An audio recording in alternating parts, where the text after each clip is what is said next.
Qui a cru à ce qui nous était annoncé? Qui a reconnu le bras de l'Éternel? Il s'était levé devant lui comme une faible plante, comme un rejeton qui sort d'une terre desséchée.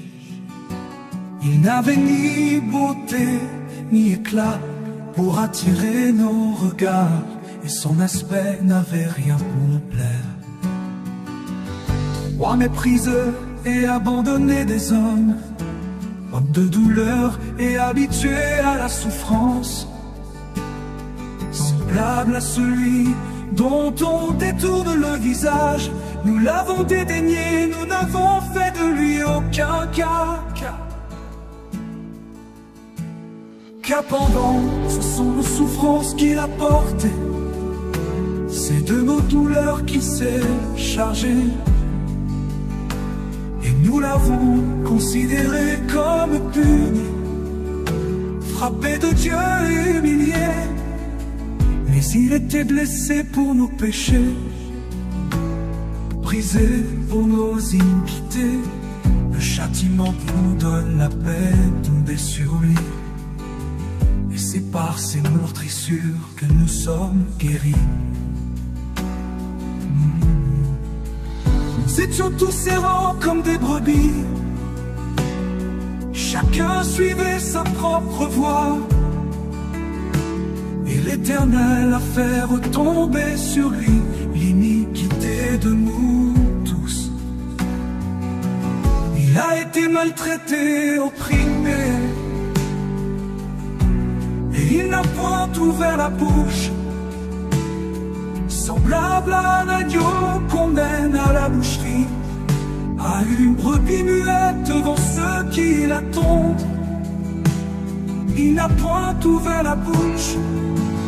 Il a été enlevé par l'angoisse et le châtiment. Et parmi ceux de sa génération, qui a cru qu'il était retranché de la terre des vivants et frappé pour les péchés de mon peuple? On a mis son sépulcre parmi les méchants, son tombeau avec le riche. Quoiqu'il n'eût point commis de violence et qu'il n'eût point de fraude dans sa bouche, il a plu à l'Éternel de le briser par la souffrance, après avoir livré sa vie en sacrifice pour le péché. Papa, kuuletteko? Enkään kastegetemi akellakisva. Lehueitillakisva. On a mis son sépulcre parmi les méchants, son tombeau avec le riche, quoiqu'il n'eût point commis de violence et qu'il n'eût point de fraude dans sa bouche. Il a plu à l'Éternel de le briser par la souffrance, après avoir livré sa vie